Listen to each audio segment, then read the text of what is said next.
Ok, você tem um celular ou então uma câmera de alta qualidade, mas na hora que você vai gravar alguma coisa, a qualidade de imagem não fica exatamente do jeito que você gostaria. Tem uma coisa que você pode mudar quando você está gravando seus vídeos que pode fazer toda a diferença.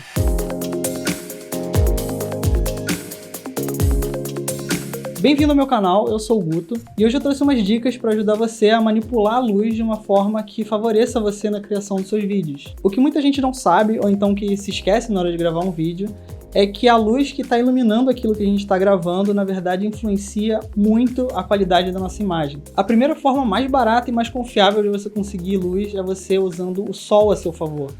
Então, se você está gravando durante o dia, você pode ficar na frente de uma janela, por exemplo, e isso vai ajudar você a iluminar a sua cena.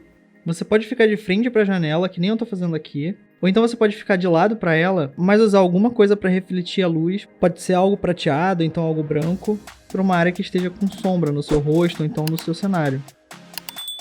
Eu diria que para a maior parte dos casos, a iluminação usando uma janela é mais do que suficiente, mas você não pode ficar dependente do sol para iluminar a sua cena, porque a luz do sol varia muito durante o dia. Às vezes 1 minuto ele está de um jeito, outro minuto ele está de outro. Mas a gente pode usar as formas que a luz se modifica a nosso favor para fazer um sistema de iluminação que seja confiável e que fique do jeito que a gente está esperando. Isso é especialmente importante para uma pessoa que faz vídeo com frequência, porque ela pode usar a forma que ela ilumina o vídeo dela como uma espécie de identidade visual entre os vídeos. Uma das formas que a luz se modifica é em relação às sombras. Quando a gente está do lado de fora de casa, por exemplo, e o céu está muito limpo, as sombras tendem a ser muito detalhadas, as bordas das sombras tendem a ser muito uma linha praticamente. Enquanto, por exemplo, quando está nublado, essas linhas ficam meio esmaecidas, essa sombra não fica com uma definição muito alta. Se a gente usar uma lâmpada como essa daqui, sem modificar em nada a trajetória da luz, a sombra fica muito marcada, ela fica muito bem definida.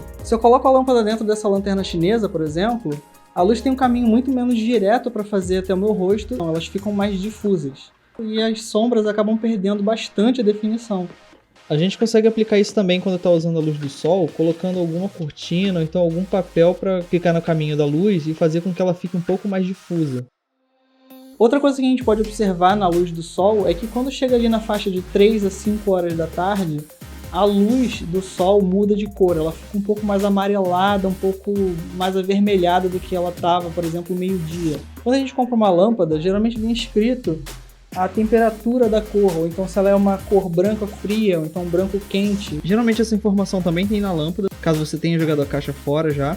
E essa temperatura de cor é uma forma da gente medir para qual lado do espectro da luz a luz branca está desviando. Se ela está indo mais para um azul, se ela está indo mais para um vermelho, então para um amarelo.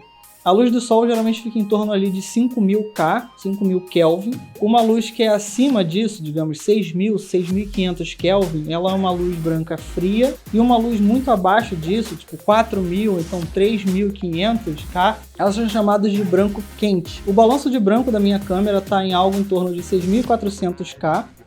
E todas as lâmpadas que eu estou usando são mais ou menos nessa faixa, entre 6.400 e 6.500 K. Isso dá para a câmera uma referência de qual tom de branco que a gente está trabalhando. Quando a gente define uma temperatura de cor para a nossa câmera, se a gente usa uma lâmpada que tem uma temperatura de cor maior, a imagem vai ficar azulada.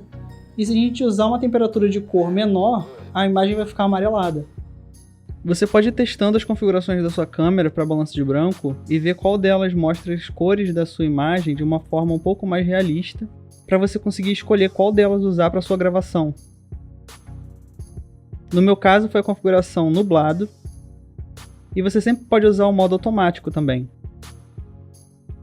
Mas independente do jeito que você configura a sua câmera, se você mantiver a mesma temperatura de cor em todas as lâmpadas, esse processo vai ser muito mais fácil para você. Se você estiver usando lâmpadas de LED, eu indico que você use algo entre 10 e 12 watts, mas se você for usar de outros tipos, você provavelmente vai precisar de mais potência. Uma das formas mais fáceis de conseguir iluminação para o seu canal é comprando apenas um item, que é o ring light. A ring light tem esse formato circular e a gente coloca a câmera aqui no meio para filmar o que a gente está querendo filmar. Geralmente a gente usa para filmar o nosso rosto, então algum objeto muito de perto. Esse formato da ring light faz com que ela ilumine todos os cantos do seu rosto ao mesmo tempo, então daquilo que você está querendo gravar. É uma iluminação muito utilizada para vídeo de beleza, por exemplo, que você consegue mostrar bastante detalhe e filmar bastante de perto. Essa ring light também vem com controle no fio, que liga e desliga, diminui ou aumenta o brilho, e você pode mudar para branco frio, branco quente ou misto.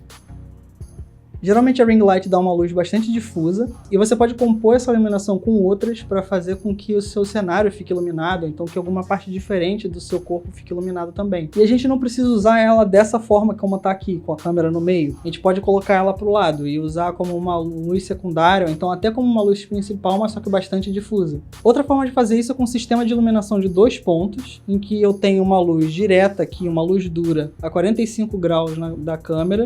A luz principal fica num pedestal, um pouquinho mais alto que meus olhos. E eu uso esse guarda-chuva reflexivo para manter a luz principal dura, mas colocar ela numa área muito maior.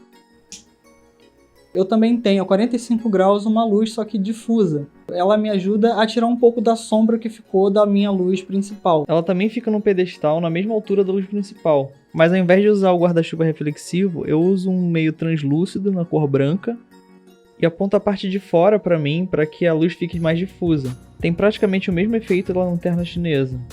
Eu gosto desse sistema de iluminação, é um resultado que eu acho bastante bom, mas a gente também pode adicionar uma luz atrás da gente fazendo um sistema de iluminação de 3 pontos, que é uma luz principal em um dos seus lados, uma luz secundária um pouco mais difusa no outro lado, e uma luz atrás de você fazendo um recorte de você, fazendo um contorno, para separar um pouco você do fundo.